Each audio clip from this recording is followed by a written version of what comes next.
Holodeck 3 program is reinstated. Open sesame!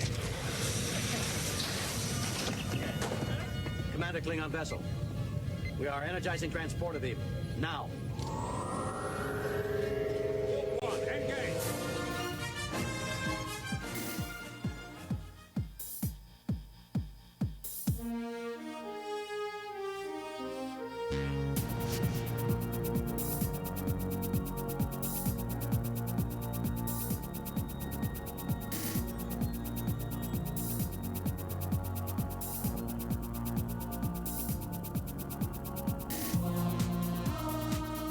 All right, hello, welcome everyone to Star Trek from the Holodeck. This is the Strange New Worlds edition, and I'm your host, Michael Flores.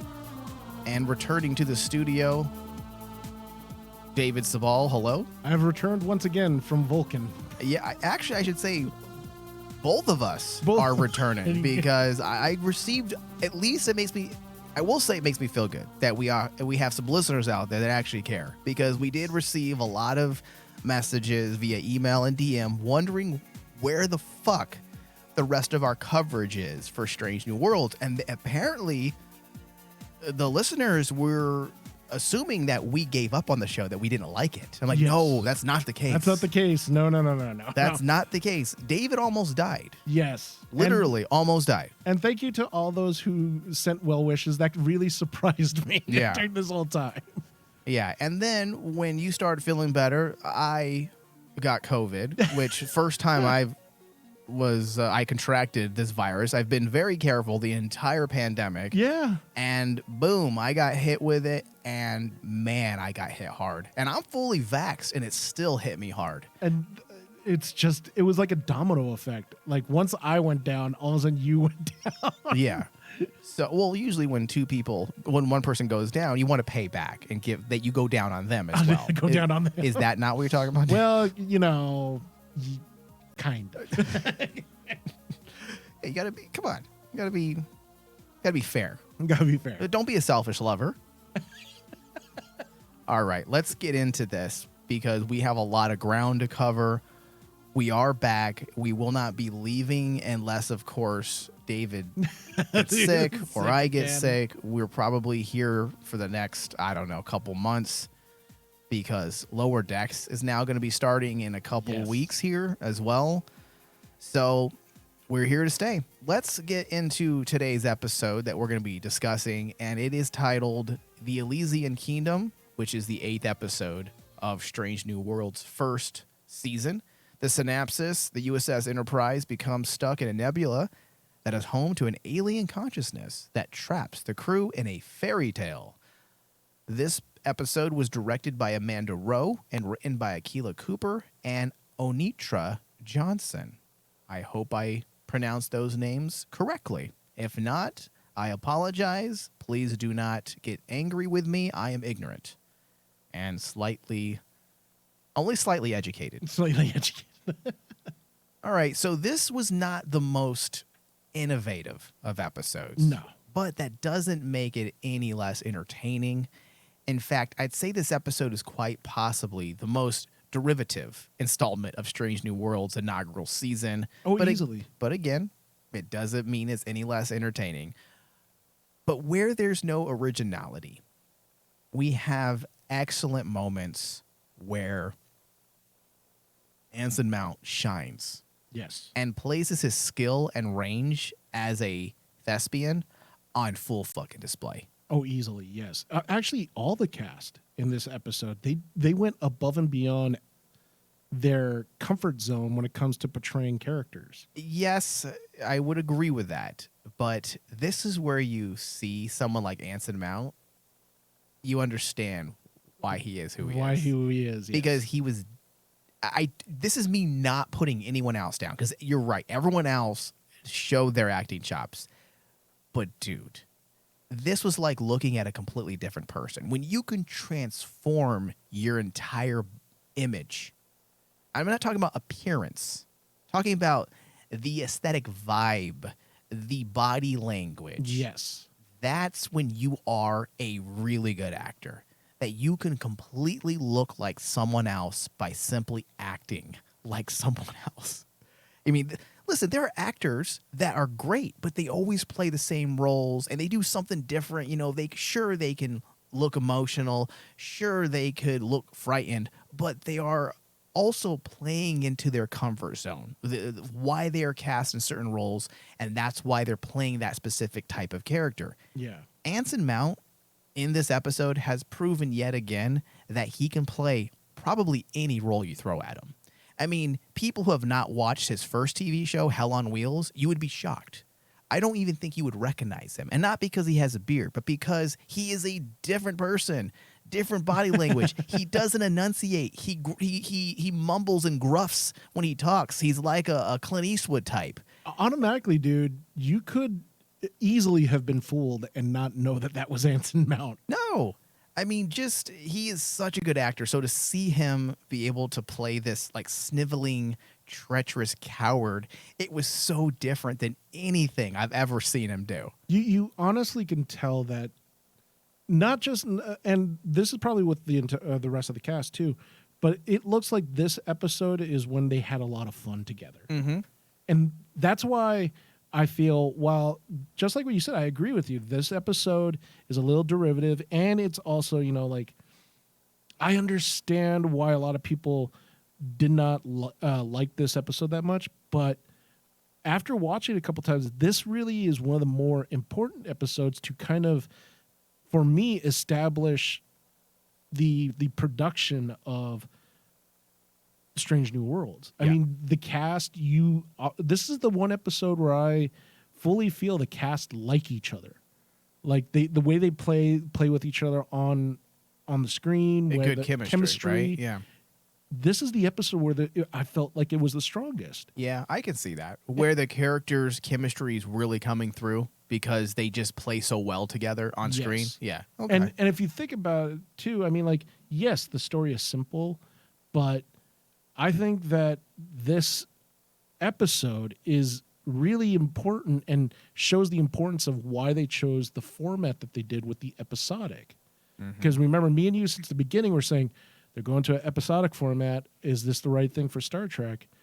And honestly, after this episode, I'm like going, yes, this is a clear example why it was a good decision to go episodic, because you can do episodes like this where you can pull back a little on the story narrative, but push everything else forward to show kind of like build some muscle around your show your cast in a strong light, which they did in this episode. And just the fact that basically the way that the entire production of this episode came through, it really did make the show feel stronger. And it reminds me of like back in the day with TNG episodes and watching TOS even Deep Space Nine, episodes where you have them playing baseball. Yeah, where you have that one episode that basically the entire cast is put in an element that is not normal for their character. Right. But by the end of it, you don't focus on the importance of their character. You focus on the importance of that individual and the importance of that actor. Right. So like, well, because you're right. Because even at the center of this story, though it's surrounded by, I guess you can say, derivative elements, things that we've seen so many times in Star Trek, at the center of the episode or of this story, it's about M'Benga and his daughter. Yes, and that was the important part too. Yeah. Is like think about the one thing that we stated. Elements that an element that was tough for Discovery to get over was we need to get attached to the crew of Discovery. It took us like 2-3 seasons to get there. Strange New Worlds, by episode 8, I like this crew. Everyone, and even online, everyone loves the crew of the Enterprise. Everyone likes these cast of characters. I want to say everyone, but I would definitely say that a majority. It has won over a lot of people. It's won over a lot of people because everyone's talked glowingly of Anson Mount's portrayal. Yeah, and the importance of him bringing in Pike, and you know everyone else in the cast is just adding on to it. And even after this, like we had an M'Benga episode that actually, by the end of it, I actually like more of the character. Oh, he's M'Benga. he's an interesting character. He's an interesting character now. Yeah. So I suppose, by calling this episode derivative, it isn't necessarily a bad thing. And I definitely want to make that clear. That's not our point. It's a fair observation that we've seen literally countless episodes about benevolent or malevolent intangible entities finding themselves on board a starship and then wreaking havoc. I mean, yes, that's a story we probably have seen countless times over the last 50 plus years of Star Trek.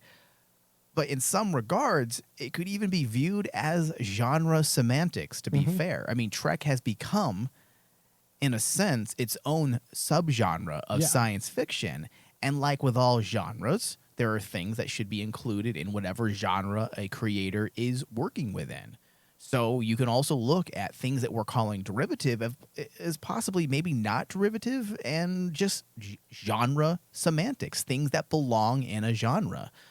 Additionally, it's about what they do with a trope such as the malevolent ethereal life form. For instance, the two writers of this episode made it work within the confines, as we were saying, of M'Benga's ongoing story arc. And admittedly, I was a bit surprised that they seemingly brought the story of M'Benga's daughter to an end so quickly. It does make me question, the previous episode, Lift Us Where Suffering Cannot Reach. Why did we go through all those hoops, talking about the cure, having that one character that was a decent moral agent who helped M'Benga with devising a cure. So as a showrunner, I'd question the inclusion of a potential cure when you were going to simply whisk the character away an episode or so later. I think it was because you could kind of say that they were trying to set everyone's expectations in a balanced sort of way. They probably wanted to give us a little bit of hope. Oh, there might be a cure. But at the end of the day, when you take a look at the story of M'Benga and his daughter, that type of story, there's no good way about it. There's no good ending that you could possibly see. I mean, his daughter was diagnosed with what was considered a terminally driven disease. And it would have been nice if they basically said, oh, we'll just wave away that terminal disease. But I think if they were to do that with a cure, I think it would have been worse. Well, yes, I'm not advocating for them to have a cure necessarily. I am saying, narratively speaking, it could become a bad habit. Yeah. Last thing a series wants to convey are contradictory story elements that could begin to look like lack of foresight and planning from episode to episode. Because when you have the inclusion of, hey, I'm working on a cure, to, hey, she's whisked away and cured, and she became an alien entity, like the next Traveler, essentially.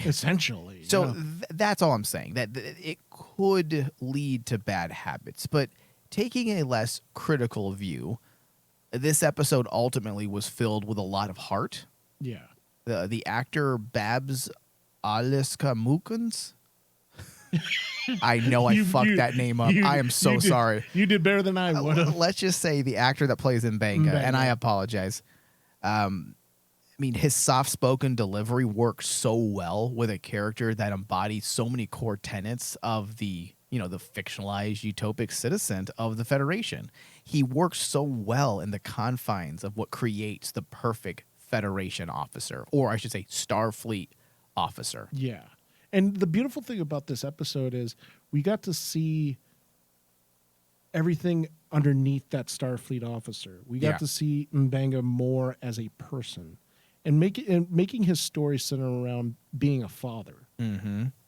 I thought was a very good decision to give some depth and dimension to the character of M'Benga. Because if you think about it, before this portrayal of M'Benga, we didn't know anything about him. Yeah. Nothing. So they took as a rather simple story in a simple way to give a character that had zero character development, zero character depth, just to add a few layers to him. And I honestly think that they did. in that regard, they succeeded with this episode, because I know it seems kind of weird, because a lot of people were like saying, "Oh, they essentially wrote out his daughter." Mm-hmm. The daughter was not in a story arc type of, when you take a step back and think of a story arc. The story arc is about M'Benga. Right. It's not about his daughter.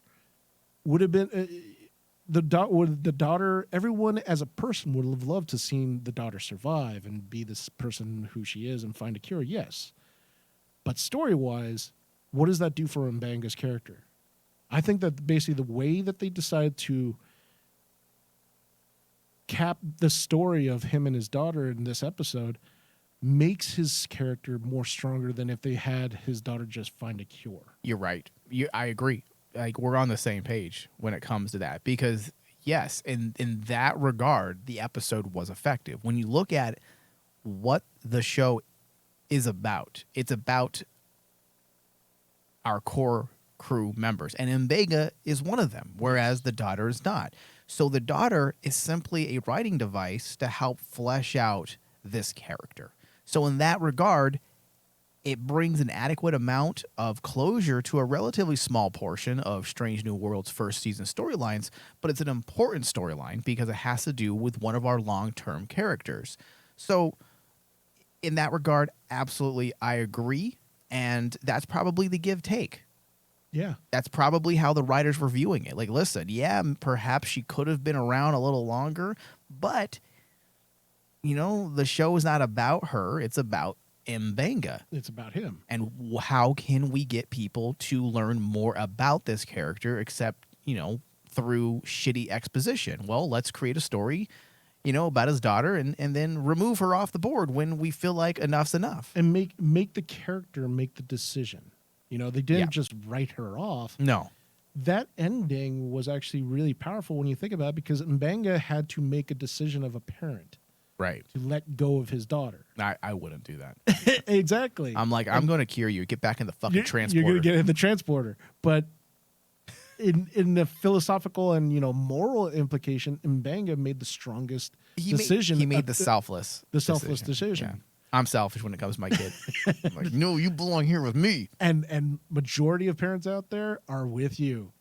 Because I've had talks online about this episode with various parents, and they're like going, if that was my child, no, you're in that transporter permanently. Yeah. Yeah. I'm like going, but you gotta learn to let go. Yeah, I do feel like they could have used M'Benga's daughter a little while longer.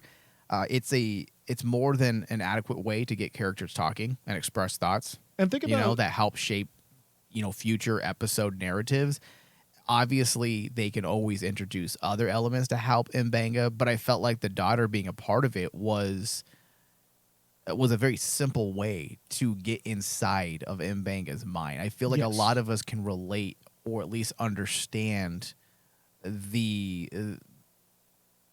what a father or a parent would be going through emotionally and psychologically if they were dealing with the potential death or an illness, an uncurable illness of a child. So, yes, it could have been used a little longer, but at the end of the day, it also serves its purpose. Yes. And also on top of that, maybe they have bigger plans for, what was the daughter's name? Rukia? Rukia, perhaps they have bigger plans for her now that she's no longer confined to a corporeal body. And if you think about it too, just narratively and looking at the writing writing side of things, when it comes to how they put the whole season together, I think you don't want to drag out too many stories to the very end, because then your ending will seem rushed. David, your hospital visit has obviously opened up your mind, because you are 100% right again. Because you got to remember, our story is about Pike.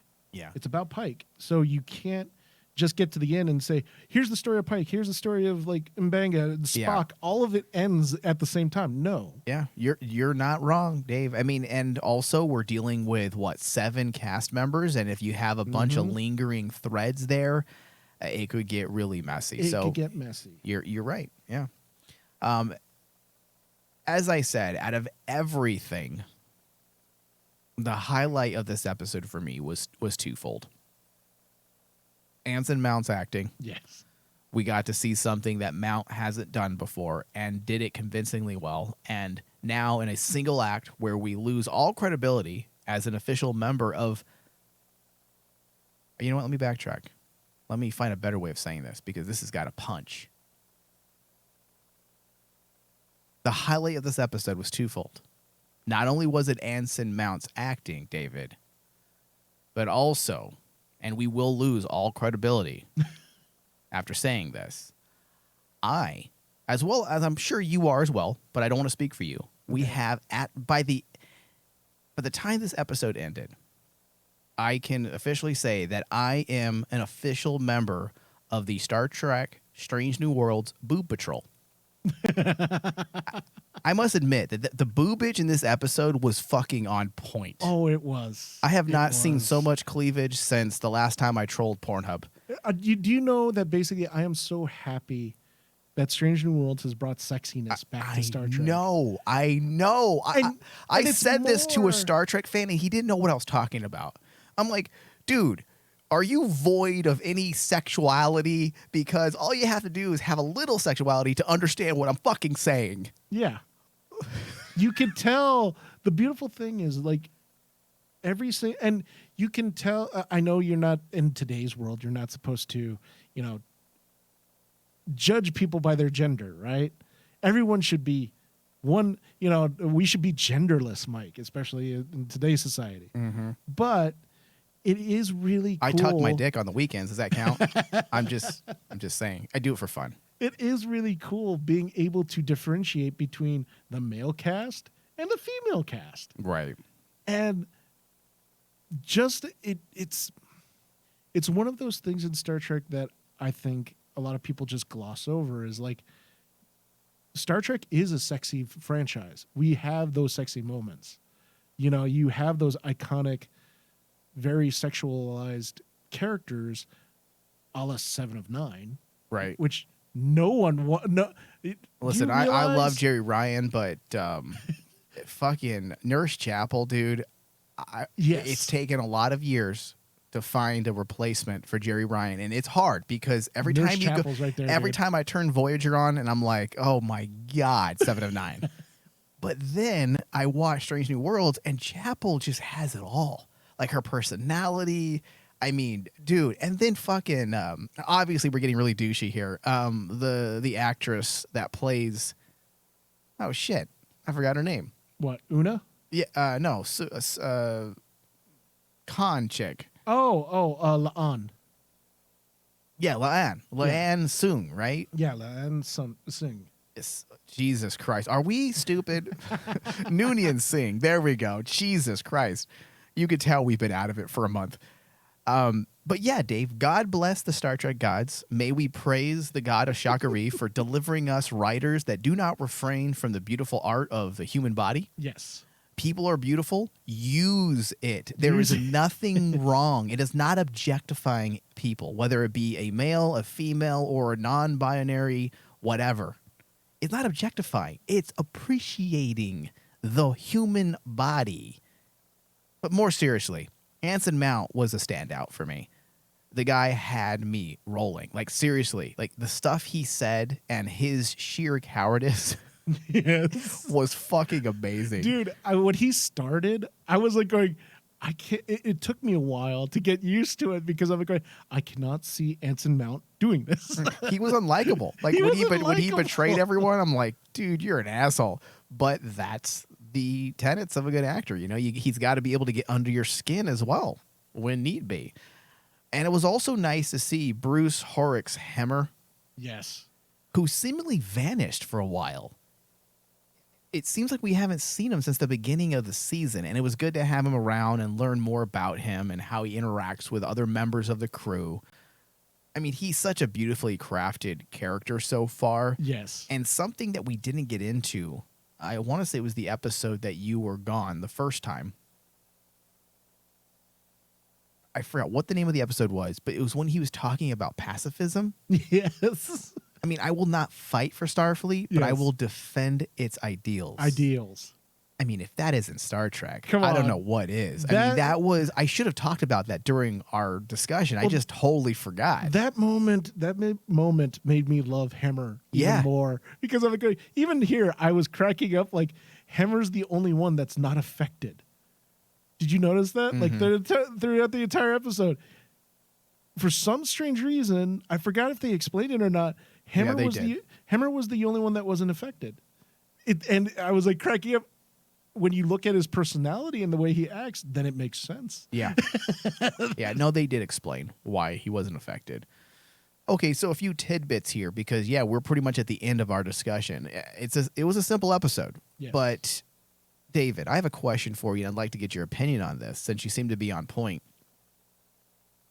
What are your thoughts on the transformation of the Enterprise to this fairy tale land, but them just simply adding additional props? Oh, dude. Like, the reason why I say this is because, is this an example of, like, budget restrictions? Because in years past, when you are transforming Starfleet officers to some other, like, fake world, it's an actual different set. It's different scenery. This was them just putting props, like some trees here, some vines, but you still have the backdrop of the actual starship. Do you think that was purposely done to save budget, or do you think it was just an aesthetic choice? See, part of me is 50-50 on it, because when I first saw this, creatively I was like, oh, okay, I get it. You don't want to make this entity super powerful, right? Because we've seen it before. So pull back on that's power. It's not able to change everything on a fly, right? So But if it has the ability to essentially erase. Exactly. That was the only issue that I had creatively, was like, at the very end, when it has the ability to erase everyone's memory. Yeah. For that a lot of time, I'm like going, why did you do that? Because I believed that the entity was depowered, so to speak, that it could only do this. See, this is where a holodeck comes in handy, because everyone would have just been, transported to the holodeck. But honestly, by the end of it, I was like 50-50, because I started thinking like you, was like, well, wait a minute. Well, they brought the whole point where that it's able to actually affect everyone's memory. I mean, changing people's characters changing people's memories. Then all of a sudden you think maybe it was a budget restraint thing. Yeah, because if you have an entity that's able to transform a fairy tale into reality, wouldn't you just transform everything into this fantasy reality? Mm-hmm. I don't know. Maybe I'm looking too far into it, and I was trying to search for some interviews that were discussing the decision to do something like that, but so did I, because I wanted to look up because I was really impressed with a lot of the costuming, and a lot of the set choices that they made. It wasn't bad. I'm just curious as to if it's a budget issue. A budget issue, because like if you look at the costuming, dude, I mean, come on, some of that costuming looked far beyond really above budget. Yeah. So there was also the mention of the Boltzmann brain, which is a theoretical, spontaneously generated consciousness that seemingly appears one day out of nothing. Yes. Is what they said. An all-powerful being just appears. Now, this is an interesting inclusion because it does veer into the philosophical. If people are not familiar with what the Boltzmann brain is outside of the Star Trek explanation, it's a thought experiment that suggests that it might be more likely for a single brain to spontaneously form in a void, complete with a memory of having existed in our universe, rather than for the entire universe to come about in the manner cosmologists think it actually did. And there was a physicist, Boltzmann, who used this thought experiment as a way to evaluate competing scientific theories. So, for example, in contrast to the brain in a vat thought experiments, which are about perception and thought, The Boltzmann brains are used in cosmology to test our assumptions about thermodynamics and the development of the universe. So it is an interesting thought experiment, and I do like that they included something like this. This is yet again Star Trek adding those philosophical notes, which a lot of times, in order to feel authentic to Star Trek, you don't have to give us an entire explanation or narrative yeah molded around philosophical thought. Don't get me wrong, I would love that, but just the inclusion of little things like the idea of this thought experiment, it adds authenticity to Strange New Worlds. It's no different than what they had wrote for Hemmer to say in the episode that we were just discussing about being a pacifist and really defining what pacifism is. You know, a lot of people think pacifism is simply, I refuse to fight. I'm going to put my hands behind my back and let bad things happen. Exactly. That's not pacifism. That's not pacifism. You know, so the fact that they truly delved into the definition of what pacifism is, and they did it in a matter of 5 seconds, I mean, that adds to the authenticity of Strange New Worlds. Yes. So that's one thing that has pleased me greatly with Strange New Worlds, just those little inclusions, those little nuggets. You don't have to always devise these elaborate narratives that are wrapped around philosophical thoughts. I mean, Discovery does that, and they do it well, but you don't need to do every single episode like that. The Elysian fantasy or story, the Elysian Kingdom, I'm pretty sure most people are familiar with that. Basically, the Elysian Fields is an aspect of Greek mythology. Greek mythology, yes.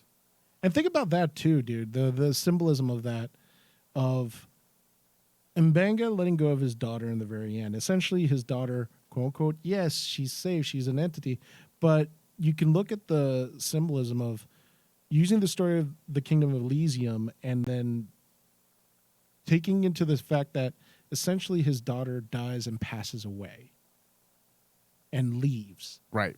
They're dealing with that metaphor of death. Right.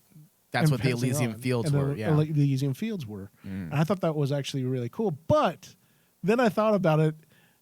Then I saw like the author of the story of the Kingdom of Elysium. Oh, yes. Okay, go ahead. And I got super giddy. Like, I'm not kidding. This episode became like, okay for me. But then when I did my research and I found out, oh, yeah, this is written by Benny Russell.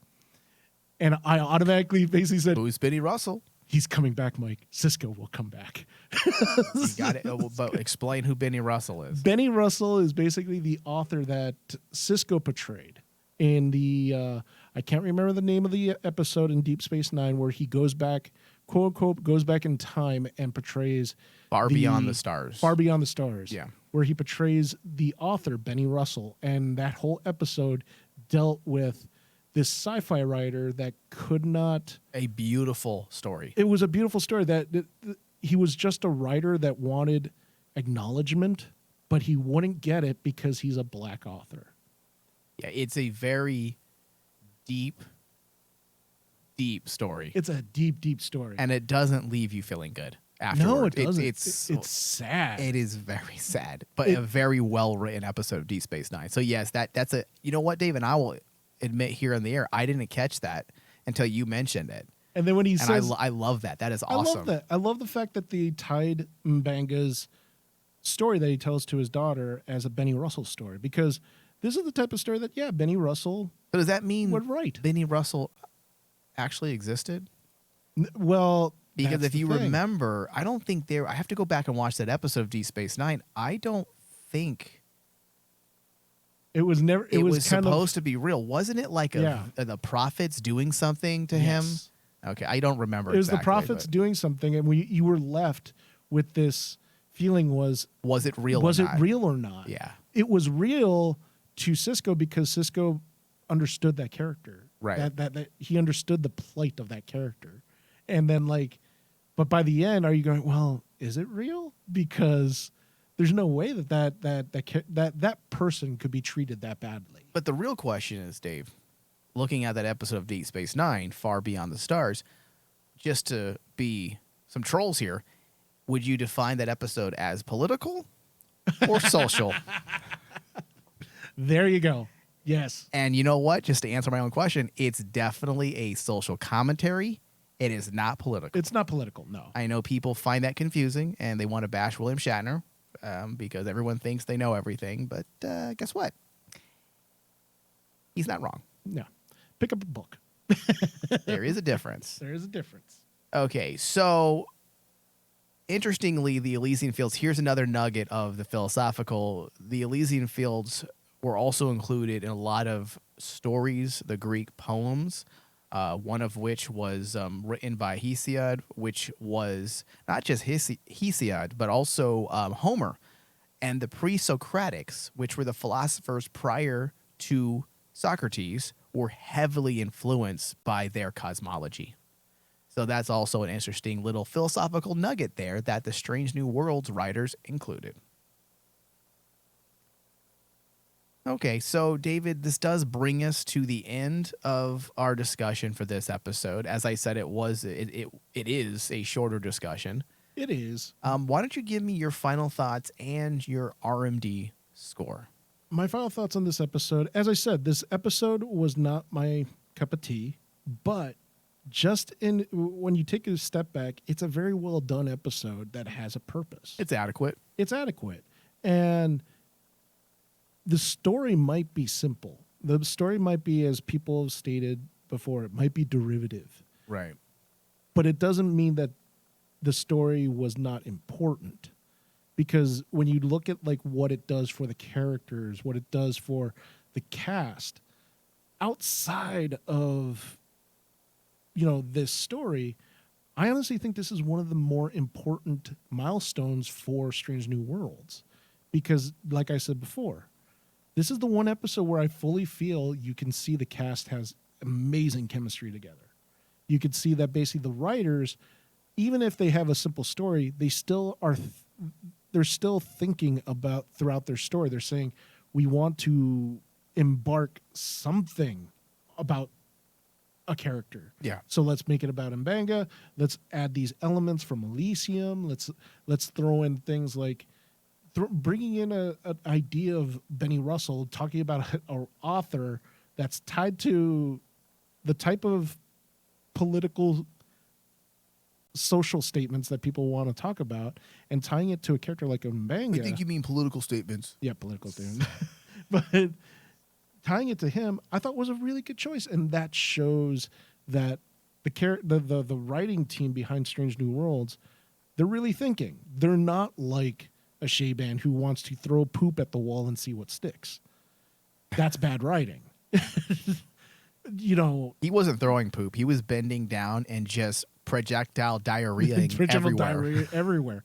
But like, there's a purpose to their narrative. Mm-hmm. That's why, as I said before, is I like the fact that they close out M'Benga's story, because they're not going to let M'Benga's story muddle everyone else's story. Let's close off this character's story, bring him along. He's going to be along to us till the very end. But now we're going to be talking more about the cast or more of these characters. And also, they got to make room for more Nurse Chapel. I mean, let's be honest here, dude. After our last talk, I was cracking up because I listened to our last discussion together, and I'm 100% with you. What the hell is wrong with Spock, dude? She's my new Star Trek crush. I'm not gonna lie. I would be looking at Spock and saying, "Do you realize what Nurse Chapel wants to do to you?" Listen, you're just standing there like an idiot. Yeah, come on, Spock. Come on, Spock. Make us proud. It's illogical that you're not getting aroused. Dude, would Kirk not say that to Spock? Yeah. He's like, Kirk would probably say, she's the only woman that I have not had sex with on the ship. So what's your score? My score for the episode is actually pretty surprising. It started at a 78, but after thinking about it, I bumped it up to an 88. Because 88? Wow. Yeah. Okay. Because I think that this is a very important milestone episode for the show. All right. Well, your original score was closer to mine. Mine is at 80%. And it's not because listen, 80% is still a solid grade. What is that, like a B technically? Like a low B? Oh, yeah. So it's not awful. It's just not the best episode of the season. There were a few things that I felt like we've seen a lot in Star Better. Trek, a lot. And listen, I always justify as well for my complaints, or I should say I usually rebuttal my complaints sometimes, and I did. Hey, listen, it could be genre semantics. This is just something that's acceptable in the world of Star Trek because this is what they do in Star Trek. Entities and nebulas and transforming the ship into a fantasy world and taking the control of the minds of our crew. Unleashing the cleavage of all the females. Well, that's definitely unique to this show. No, it's not. People wonder why I love the Renaissance Fair. Oh yeah, dude. It reminds me of Will Smith. Remember in the only good part of the Wild Wild West? Yeah. Is when he bangs on the girl's boobs, her cleavage. He's all, Cleavage. hello, Hello. how's your mama? How you doing? Yeah, that's what I want to do when I saw Leanne. And fucking Uhura. Jesus Christ. Hot.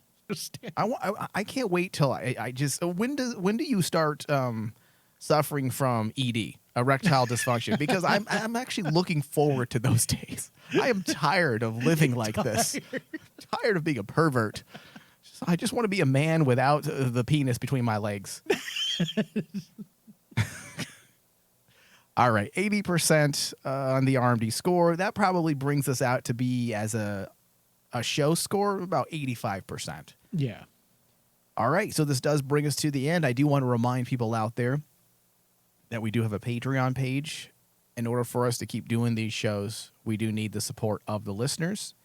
So if you go to patreon.com/RainmanDigital, you can pledge $3 or more a month, and you'll gain access to our behind-the-scenes tier, which allows you, or I should say gives you access to all of our pre-shows, where we talk about anything that we don't have time to discuss on our regular show, we get into on that pre-show.